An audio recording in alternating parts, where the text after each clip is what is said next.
Imagine the thrill of seeing your indie game nominated for one of the biggest honors in gaming, only to step back because it just doesn't fit the mold. That's the bold move the creator of Megabonk just made at the Game Awards.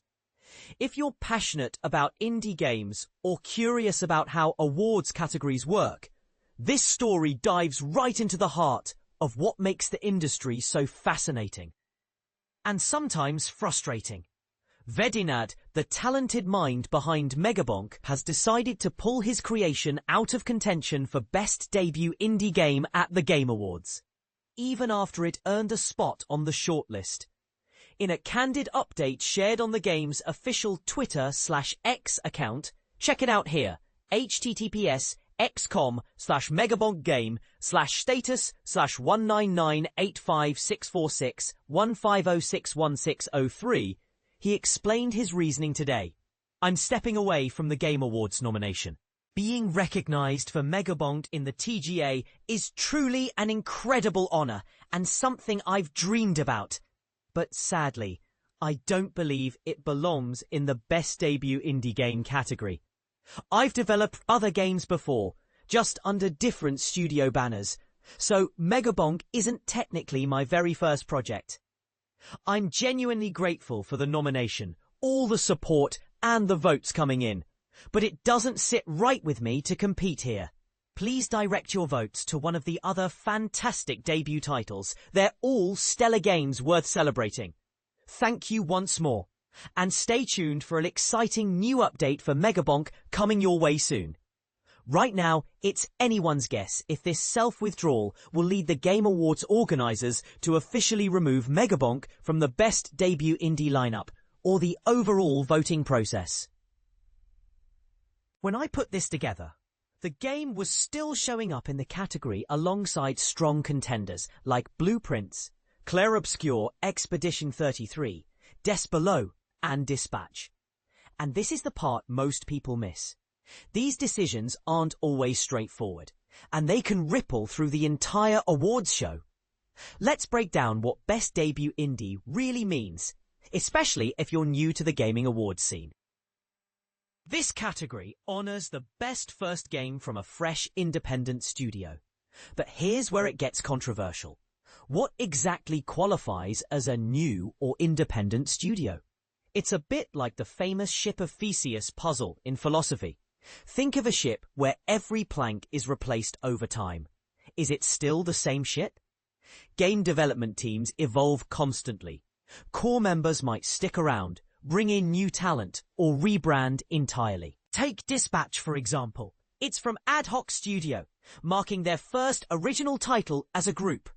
Yet Ad Hoc was started by veterans from big names like Ubisoft and Telltale, folks who'd already collaborated on projects before. For more on that backstory, see this IGN piece, https://www.xdefiant reportedly began as a new Splinter Cell game by the Dispatch developers. Similarly, back in 2023, Cocoon from Geometric Interactive snagged the debut indie win, even though its team included alumni from acclaimed studio Playdead.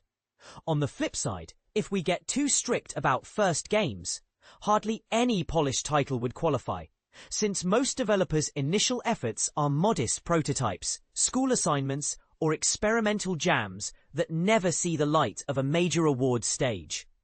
Vedinad's choice feels particularly logical in his case, as he's largely a one-person operation who's tackled previous games under various aliases. That said, even solo creators rarely go it completely alone. Collaboration is key in game dev. For Megabonk, Miguel Angel composed the soundtrack, Giovanni Fim handled the Steam artwork, several folks tested the gameplay, and there's even a heartfelt shout-out to Vedinad's mum in the credits. So, Vedinad comes as close as it gets to true solo status, but it raises a deeper question. In today's connected world, what even defines a game studio anymore? Is it one visionary, a loose network of freelancers, or a formal company? At its core, this situation highlights ongoing ambiguities in how the Game Awards categories are defined.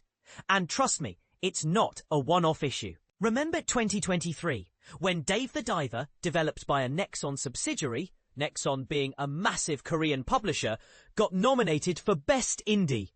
That sparked huge debates, prompting show founder Jeff Keighley, the guy who's basically the godfather of modern game awards, to chime in that indie is subjective and means different things depending on who you ask. Read his take here.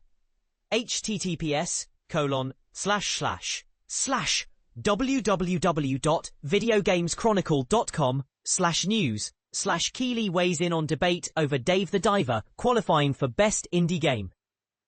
The game's own director later confessed the nod felt off, wrapping up the controversy.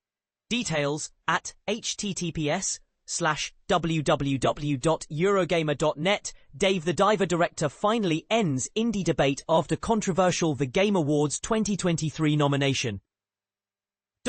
We've seen other head-scratchers too, like Sifu competing in Best Fighting Game back in 2022. It's more of a stylish action brawler. Or this year's surprise entry of Monster Hunter Wilds in the RPG category, which has fans divided on whether it truly fits. No matter how you slice it, Vedinad has made his voice heard loud and clear. But will the Game Awards listen and adjust accordingly? We've sent a query to the organisers for their perspective.